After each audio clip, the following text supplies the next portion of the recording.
Maman, au moins de farine, on a un gros. Yo kende kaka sale la ngainga na lia. So ki kaka nga na lie farine e roka okate.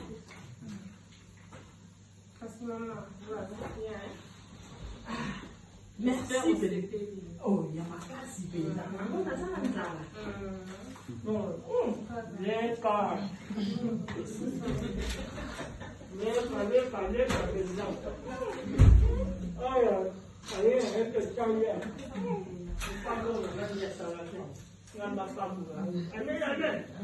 Vous avez une place dans ma main, dans la tête, dans la tête, dans la tête. Il y a eu un peu de tout à Rosala. Donc, il y a un peu de temps dans la partie. Bravo les ténèbres.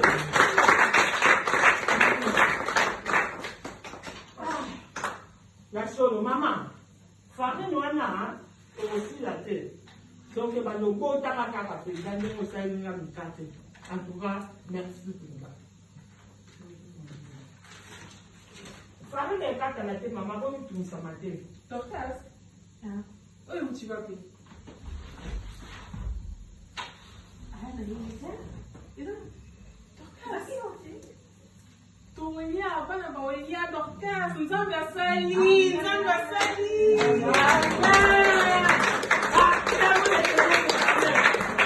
nzambe na biso asalaka tozala beboliste te amen akonisaka mpona olira nzambe ayinisaka okamye l'église na nzambe ya théâtre donc yango wana faut ça va la pour ça va papier donc tout ça va tout il y a au kaba tant que ça va au kaba vraiment nzambe a reçu la chose du kaba au moins que mwana wana mama wana o ngana sengi yo kama loba o ye alobi na lobi pesa ngai mai na mela apesi yango kutu na problème te ya mibale pesa ndeloko na lia alobi ke bango moko kutu mwana na ye donc baza kaka na nini farine na moke pamba te soki lokoti bakoni wana mibale oasala nini akende kosala gato komisa alia ye na mwana na ye bakufa na bango. Ah, maman, papa, amen, amen. Il y a moi, il faut bondir. Mon est tout le problème. Maman, pour n'a pas eu sengeli liozate, mais ça lobby, azolia, naïe, na moana, naïe, basa nini. Bah, est-ce que moi, na posa liwa? Ah, na posa liwa te. Il y a moi, na tout eba, maloba oyo, to lubaka. So, mon yoko mila kila mabe, mila kila mabe yomo. Tika moi la bateau. Afana yango na bana pe boza makasi ya prière ata mama lobaki pona yo yebite ndenge nzambe wana akolatisa yo kasi mama na bino alobaka eloko songolo alipala moko banda kwa lilamu banda kobe eloba nzambe na ngate oyo aliaki raisin na ye minu na ye moko sikoyo so oza na susi ya mama wana olobi kaka nzambe yokaka papa na nga mawa me talisa bango mpo basala lisusu makambo wana lini acclamons l'Éternel.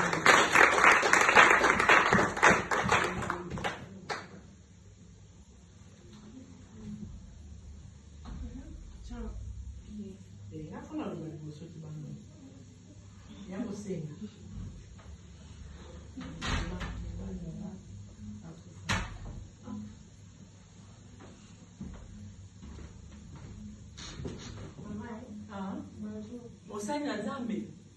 Oloba mosani na Nzambe. Bonjour, hein? En fait, il va y avoir tout ça.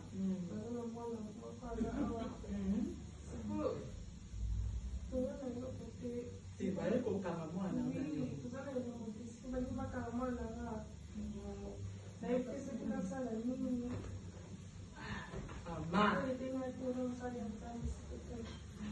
Mama, moi si ya mosali ya Nzambe, hein? Mama Clarisse. C'est quoi papa makuna ya bonde la kaka. Yo salaka? O salaka nini? Hein? Donc yo kuna mobali ya bonde la kana ye, ale yo salaka no eloko te, o bonde la kate, même o salaka intercession, même quand mobali nazo teya, yo intercedaka, o intercedaka te. Hein? Ale sikoyo, o Mumba nzambe mpe munoko, hein? Mumba nzambe, mobali na nga azalaki pe mosali ya Nzambe. Bongo yo kasi, yo ozalaki nani?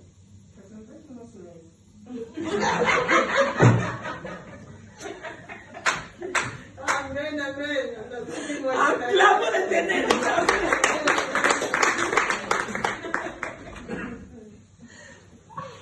Ma réponse au président peut-être c'est que c'est la vérité.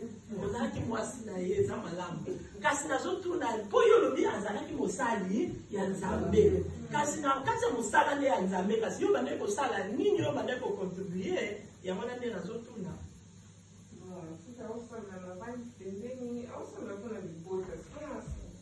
Oh! Au moins je suis comme la souffrance. Dans la tika na baba na ngomba ke na ba ona nyongo na moni. Oui, bah nous voulons qu'il y ait un moment. Le pas nazaka na mutema Nzambe nazaka pe mosali ya Nzambe donc il y a ngwana kaka mais maman conseil na opesa yo folinga obondelaka okanga libota na yo na bana na yo na maboko ya Nzambe avanga na loba na yo eloko moko donc il y a ngwana pe deux ans moto yo moni siko otiaki elikia na mbali na yo yango na maudissez l'homme qui se confie alors donc faut elikia na yo ezala kaka na Nzambe bon ozala nini kasi bon lieu na kende na loba ba nini yo ozala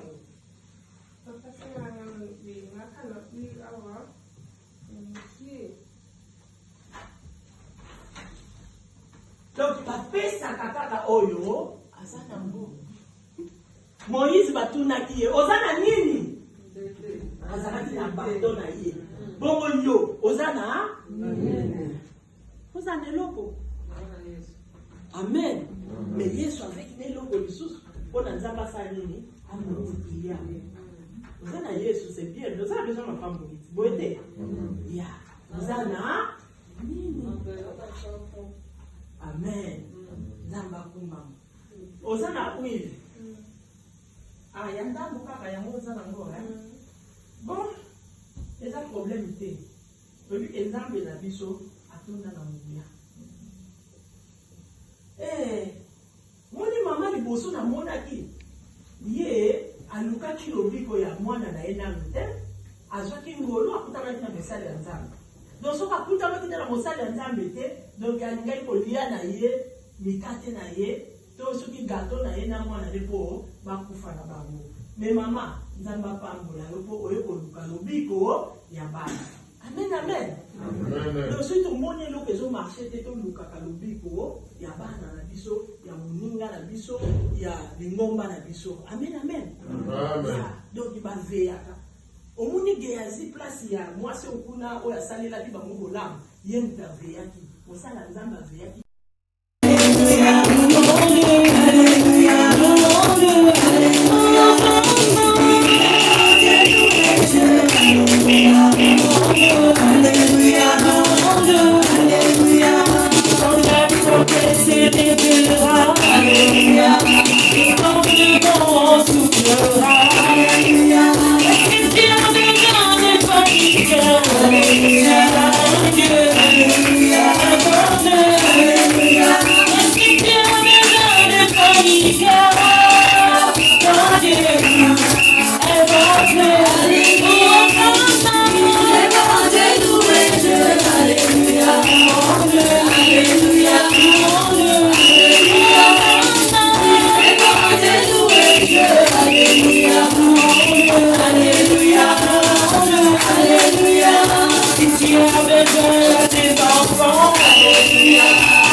makambo nini susu oyo elekaka soki yopesi dim nini esalaka.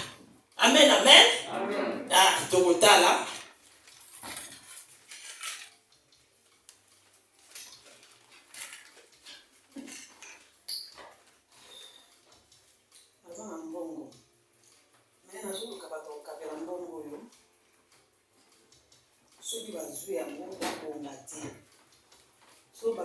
oyo baprogresse te na vie bakoma baimpoli bakoma têtu baavance te na nyonso baoluka babandozwa te na classe vi na bango ekoma kaka bobuyeki. Tati, merci. Kabeli na bongo. Merci, maman. Merci. Siko tokotala na bato bakabeli bango mbongo nini ekoleka donc eza na mosusu akosala ne oyo motema ne esepeli donc ndeti oyo azwaki 10 ye moko ayebi nini oyo akosala. Tantine, sasa eza kitoko.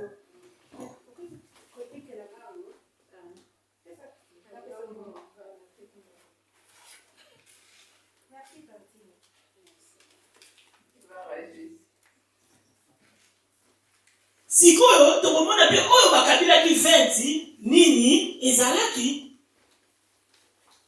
Nzambe, nana bandi kusala te, nozi musala te. Siko bakabeli na mbongo ya Nzambe. Mbongo oyo bapesi nga eza pe ebele 20 €. Nzambe natiki mbongo na maboko na yo. Olobaki na ndako na yo olobaki na maboko pamba te, nozwa ata 2 € natia yango na 10 mpo na yo Nzambe. Amen. Acclamons l'Éternel les armées. Comment une différence wana ndenge elekeli? Amen. Ya bon, siko tokomi moment ya kopesa badimi na biso oyo bazana badimi baya kopesa badimi oyo bazana ngo dimi, c'est-à-dire les 10% na yo mbongo oyo zwaka yango oyo kolongola 10% kopesi epai ya Nzambe. balobi nyonso tokoza topesa moko na zolo. Sikoyo ngai awawa nasalaki mwa mosala na ngai ya 400 €, donc ya 200 €, donc naopesa 20 €. Naliaka mpe mbongo ya social na obosana te na kolongola lisusu 15 € comme déjà 35 €. Mama na ngai nakokobosana te, chéri na ngai kabele nga 50 €, donc 5 € lisusu ifo nalongola. Donc so nalongoli na 400 € ya mosala nalongoli 200 € ya mosala nalongoli 20 €, na mbongo ya social nalongoli 15 €, na mbongo chéri apesi nga nalongoli 5 €, donc naomema 40 € na ndako ya Nzambe mpo eza bongo napesi 40 € na ngai.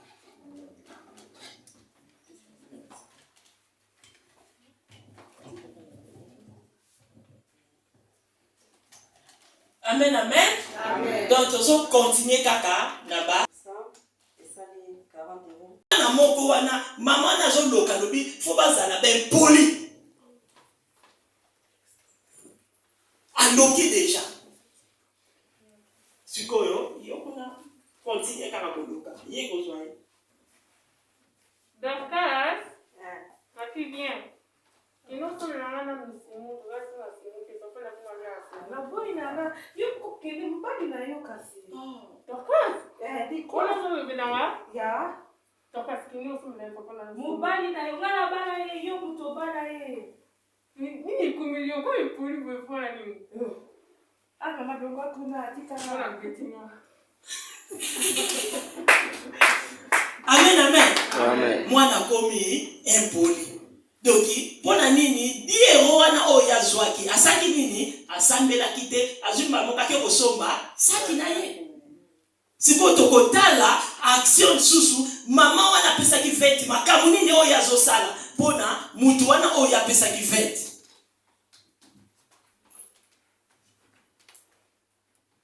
Banda koloka. Mbongo na pesaki mwana wana. Yana zoloba abonga. Abonga te. Donc, ndikisa wana. Kange bona.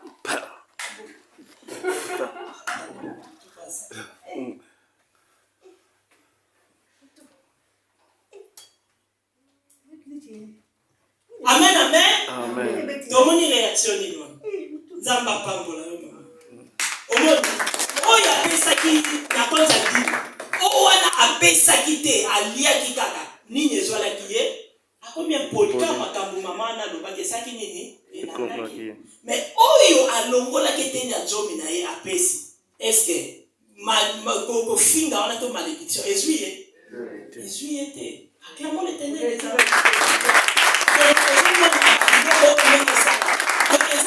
ebatela kaka biso moko. Amen, amen. Eza kaka po ebatela biso moko. Siko mama wana alinga sala offrande na ye ya purification.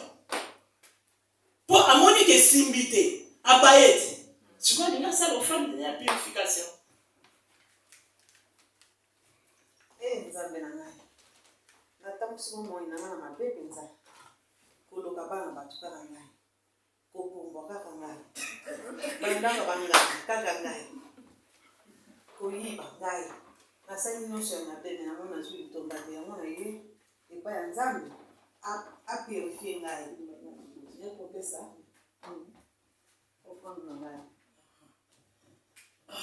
Maman, vraiment, balobi masumu na biso ate komi motane lokola ngola lokola ozomona donc ekokoma plus blanc koleka la neige. Donc il n'y a pas la condamnation d'abord au bazar en Jésus-Christ. Oh ibaki okotaki bonganga eza problème na bango tato yoki batongi yo kolanda te. Vraiment zala béni makila na Yesu sukola yo. Vraiment, Saint-Esprit a tambouissa yo, comme ça, ce qu'on dit, salamabe, et péki ça.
Mama Kingandi apesaka eloko boy, papa Kingandi mwana Kingandi asalaki eloko boy. Amen, amen. Yango sikoto komi moment ya offrande ya volontaire. Donc offrande ya volontaire mutu akosala na ye selon lolenge oyo ya lingi. Po eza volontaire. Hein, oui. Nayekinda kwa Nzambe. Passer na sasa za bandu. Alikasi mama.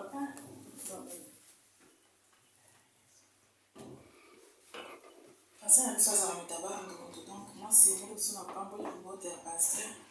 Pour ça il y a après gift basali les fufu bien mafuta. Pesi nzoto makasi. Ba fruits bi na vitamine mingi donc il sunga ma pasteur vraiment. Maman a ulingo nyonso ya kopesa lipoza ya pasteur offrande oyo ezala souvenir na ntina na ngai. Ah, c'est bon de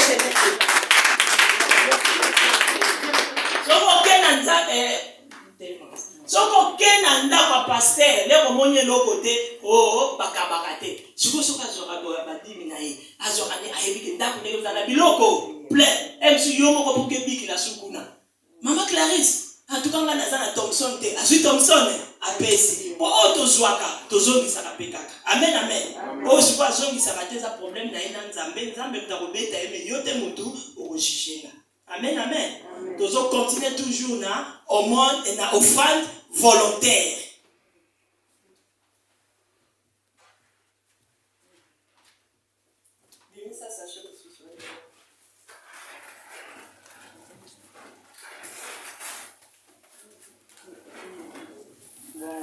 Offrande volontaire.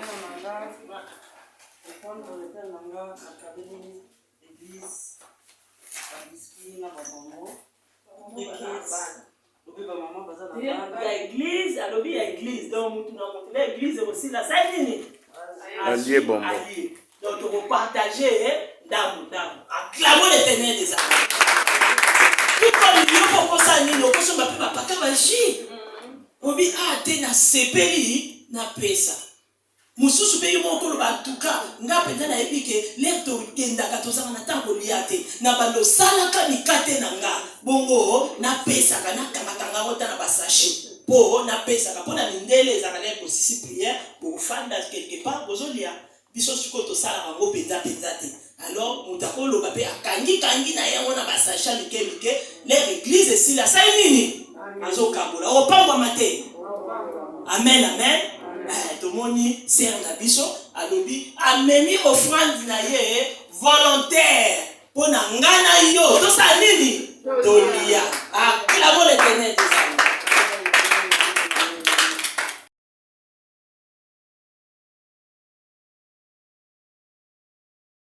Jour du sabbat. On continue dans 16. Et voici, il y avait là une femme possédée d'un esprit qui la rendait infirme depuis 10 ans. Elle était courbée et ne pouvait... Depuis 18 ans. Depuis 18 ans. Amen. Elle était courbée et ne pouvait pas du tout se redresser. Lorsqu'il la vit, Jésus lui adressa la parole et lui dit, « Femme, tu es délivrée de ton infirmité. » Et il lui imposa les mains. À l'instant, elle se redressa et glorifia Dieu. Mais le chef de la synagogue, indigné de ce que Jésus avait opéré cette guérison un jour de sabbat, dit à la foule, « Il y a 6 jours pour travailler, venez donc vous faire guérir ces jours-là, et non pas les jours du sabbat. » Hypocrite, lui répondit le Seigneur, est-ce que chacun de vous, les jours du sabbat, ne détache pas de la crèche son bœuf ou son âne pour se mener boire? Et cette femme, qui est une fille d'Abraham et que Satan tenait liée depuis 18 ans, ne fallait-il pas la délivrer de cette chaîne les jours du sabbat? Parole du Seigneur. Amen. Acclamons l'éternel des armées. Femme, tu es délivrée de ton iniquité, de ton infirmité. Tu es délivrée, femme. Au nom de Jésus. À sa fille Abraham. Pour la dignité, à sa guérison. Amen. Ngana yo, tout ça, ma fille, ya. Na ma fils, ya. Balobi était lié depuis 18 ans. Aza courbé. Azo mona kutute. Amona ka koto. Mais aujourd'hui, Abozala délivré. Au nom de Jésus. Acclamons l'éternel des armées. Oh femme, tu es délivré de ton infirmité. Tu es délivré. Au nom de Jésus. Amen. Nabi Kisami.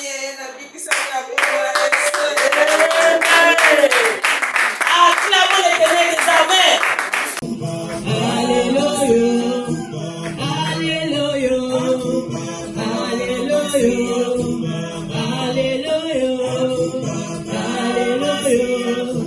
Ozali mosantu masiae yawe kumama libela nzambe ya bomoi masia kumama mosantu masiae yawe kumama libela nzambe ya bomoi masia kumama Ozali mosantu masiae yawe kumama libela nzambe na bomoi masia kumama Ozali mosantu masiae yawe kumama libela nzambe na bomoi masia kumama Hallelujah. Hallelujah.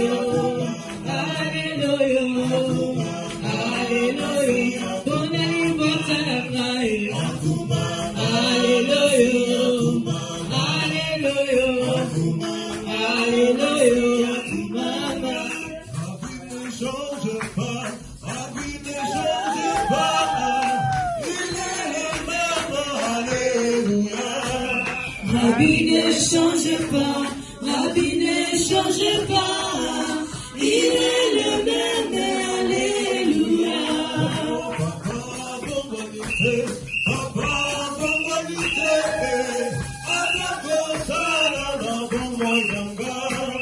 Rabbi ne change pas, Rabbi ne change pas, il est le même, alléluia.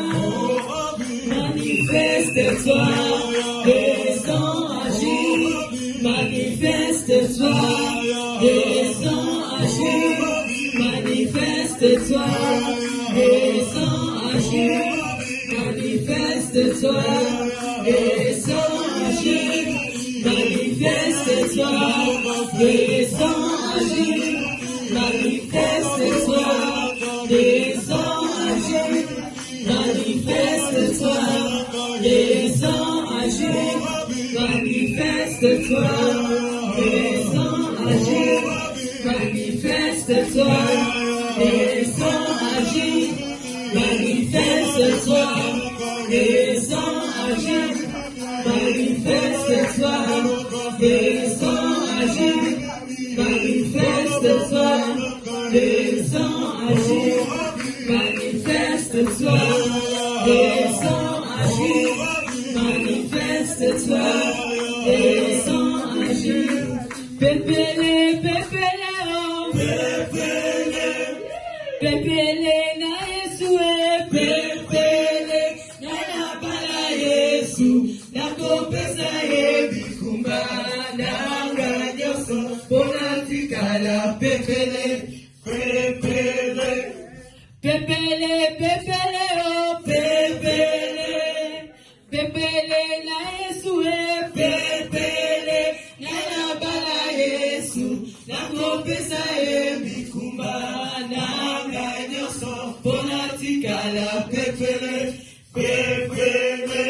Ayanga Yesu, pépélé, oh, pépélé, yanga Yesu, pépélé, oh, yanga Yesu, pépélé, oh, yanga Yesu, pépélé, oh, pépélé. On y va. Pépélé, pépélé, oh, pépélé, pépélé, na Yesu, pépélé, na bala Yesu, na kopesa yebikumba, na ganyoso, ponatikala, pépélé, pépélé, pépélé, pépélé, oh, pépélé, pépélé, na Yesu, pépélé, na bala Yesu, na kopesa yebikumba, na ganyoso, ponatikala, pépélé, pépélé. Ayanga ina Yesu, pépélé, oh, yanga ina Yesu, pépélé, oh, yanga ina Yesu, pépélé, oh, yanga ina Yesu, pépélé, oh, pépélé. Donc toyoki ndenge évangéliste Lukombo alobi na biso ke topesa peda matoi selon enseignement oyo apesi biso topesa matoi ndenge évangéliste azosenga biso.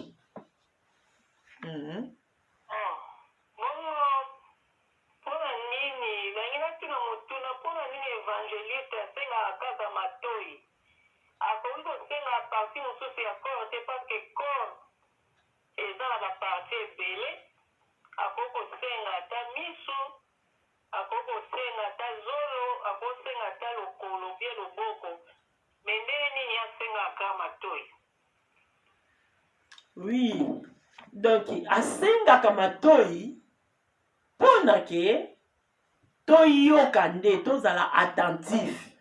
Yango nde asengaka matoi ke bopesanga matoi, c'est-à-dire boyoka, botira attention. Peut-être au monde ozalaki na distraction, poza na distraction te. Donc yango wana lobaka mingi ke bopesa matoi, c'est-à-dire toyoka.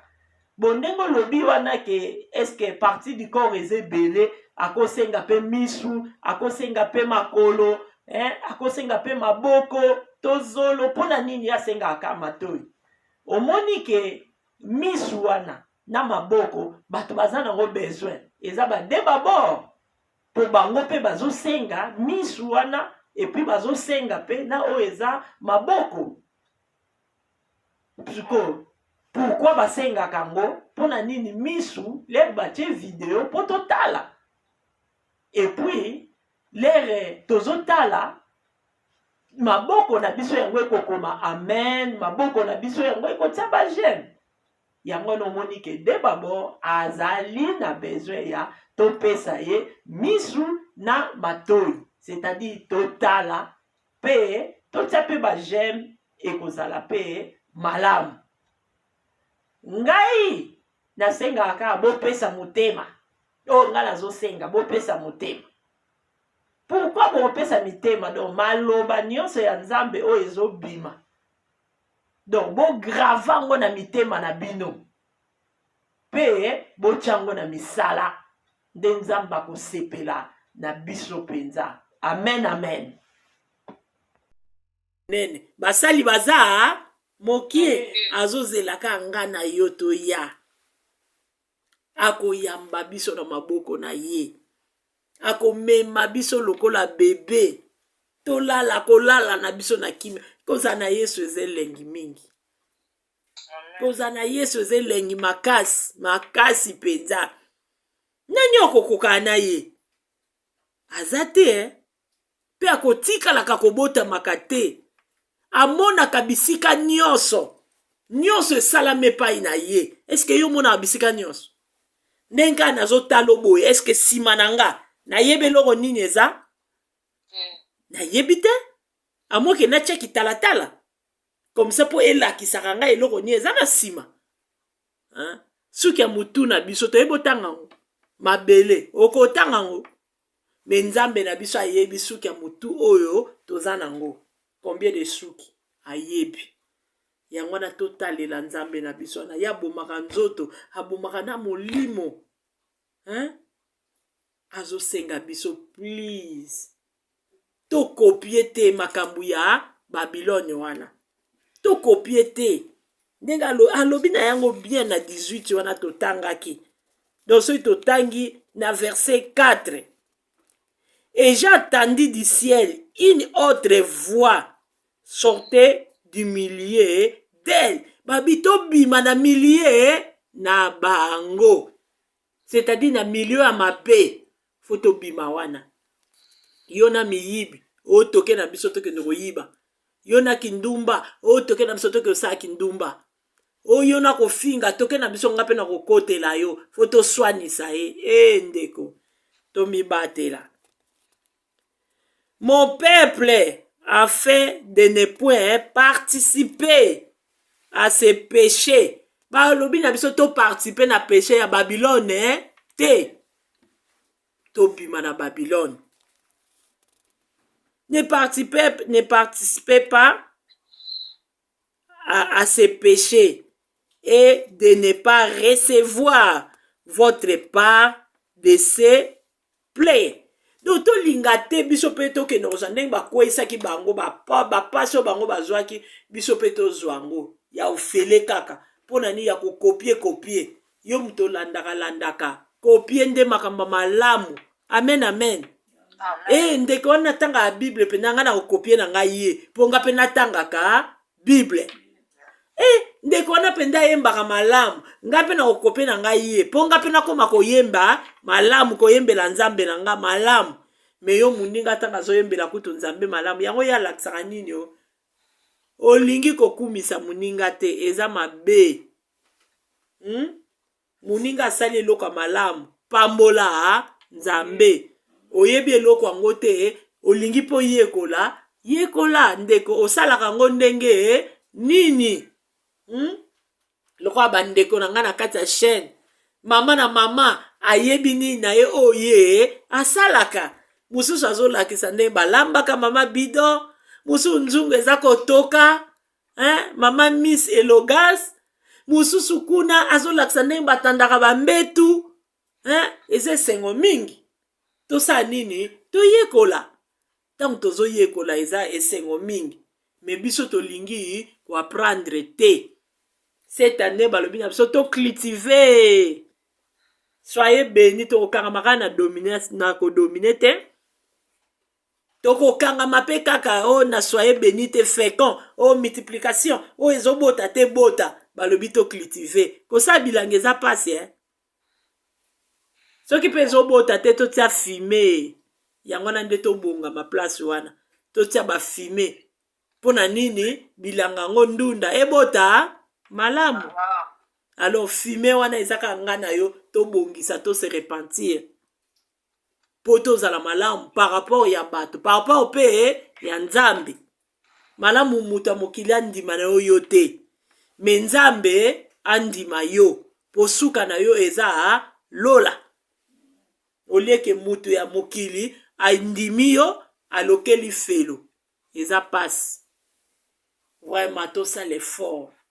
Ya ko se repentir. Amen, amen.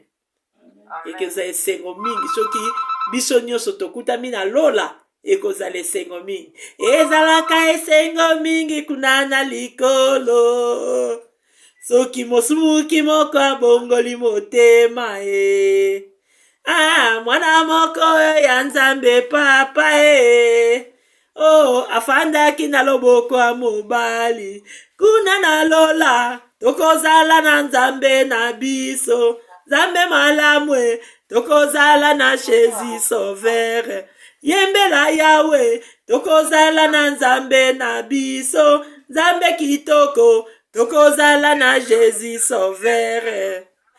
Ezalaka esengo mingi kuna na likolo. Soki mosumuki moko abongoli motema. Ezalaka esengo mingi soki mosumuki moko abongoli motema. Amen, amen.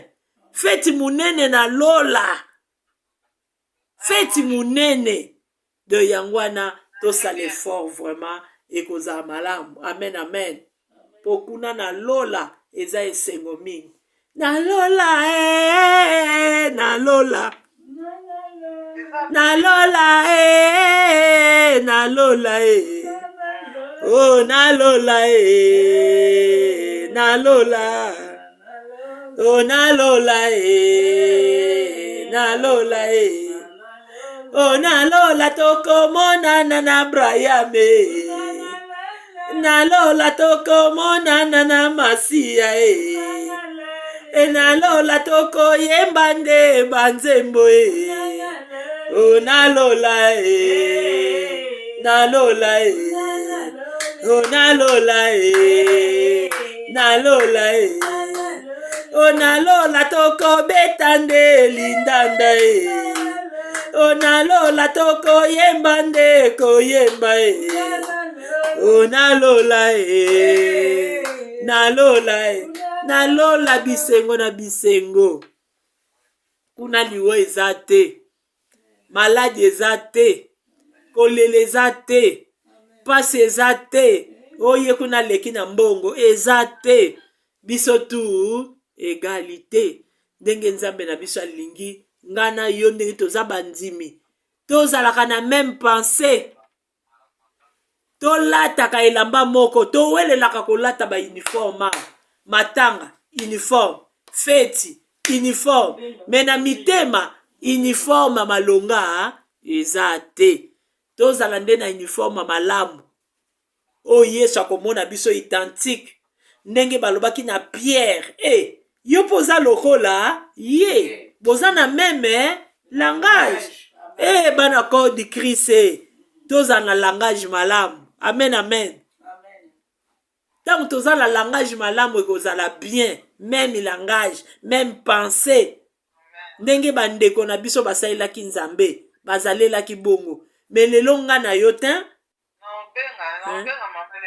uniforme ezate kati na biso. Oya malamu, mais uniforme mokili tande to wela. Mi Maria Jeza, to kolata uniforme ninyo, to pone lamba oyo. Seigneur na biso pa lingi to lata uniforme malamu. Oyo to kozana comportement malamu. Oyo to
Alléluia. Tous la confiance dans Nzambe na biso, lokola Marie, bazaki na confiance dans Nzambe. Tous la mis à Jésus. Ceux qui tous a mis à Jésus, Nzambe wana ko bombe la biso loko moko te. A ko sale la biso ya nkambo. Vraiment Nzambe wana kumbama pona clôture na biso yo tenye totika mwa eloko moko ya mukiye comme ça na yembi bozela na mwa muke mwa eloko na ka muke bolimbisa et les gars comme ça bongo vous continuez na kombo na Yesu Kristo ba oyo ba nimba sala nini wana ba telema déjà vous en courage au telema na kombo na Yesu ngai nazali nzela pe bomoi amen nazali moi ya mokili nazali lipa na bomoi wana nani azali koloba nazali mai ya bomoi wana nani azali koloba nazali koyoka on dirait Yesu moi ya mokili nazali liziba na bomoi nazali lumière du monde lumière esi nga naza mokufi miso nazali nzela pe bomoi mpona luka moka tika makelele so déranger te tika makelele nalingi namona lumière wana nani azali koloba lumière yesu nayokaki yesu moko azolekisa yesu mwana na david yesu tika makelele so déranger tika makelele yesu mwana na david yokela ngai mawa boyenda ye yoka babengi yo toke babengi yo bantu oyo ezali koderange ngai ezali toke babengi yo eza kilomoni natambola bala toke babengi yo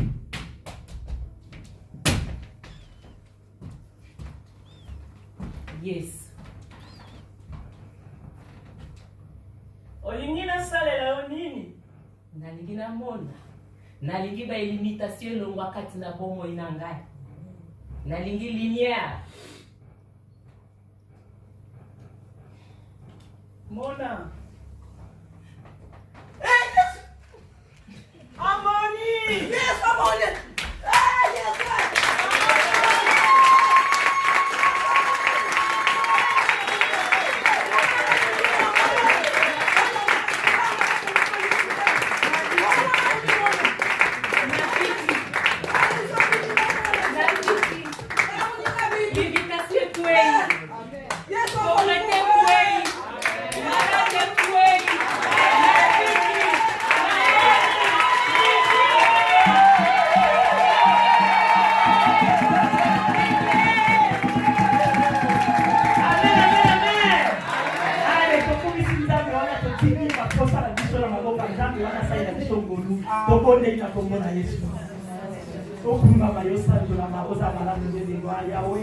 wana oyo ezalaki ete bango bazwa ebongwanaki na esengo doki pasi na yo lelo ebongwani na esengo oyo abotaka te abota oyo abalaka te abala oyo asalaka te asala oyo aza na bataka ezonga kaka retrospective esalelakasi na kombo na Yesu yango esengo wana bazongela nzambe na parce que eza mokolo kitoko mokolo ya joie mokolo ya fête jour de joie jour de fête aux enfants de Dieu qui toujours en prière alléluia gloire à Dieu gloire à Dieu. Jour de joie, jour de fête, aux enfants de Dieu qui toujours en prière. Alléluia, gloire à Dieu, gloire à Dieu. La moisson est grande, les ouvriers sont moins. Dieu bénit tes serviteurs qui sont faits pour tes servir. La moisson est grande, les ouvriers sont moins. Dieu bénit tes serviteurs qui sont faits pour tes servir. Oh Dieu, notre Père, bénis ta servante qui est toujours dans prière. Alléluia, gloire à Dieu, gloire à Dieu. Oh Dieu, notre Père, bénis tes serviteurs qui sont toujours en prière. Alléluia, gloire à Dieu, gloire à Dieu. La moisson est grande, les ouvriers sont moins. Dieu bénit tes serviteurs qui sont faits pour tes servir. La moisson est grande.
bazalaki lobi mpe bayokaki yo mpe bazalaki te donc bino mpe bopangwaki mpe lisusu amen amen donc bayaki lobi bazala bénédiction na bino mpe oyo boye lelo po balobi ete gloire ya deuxième maison elekaka oyo ya première Amen. l'amour éternel des âmes. Amen.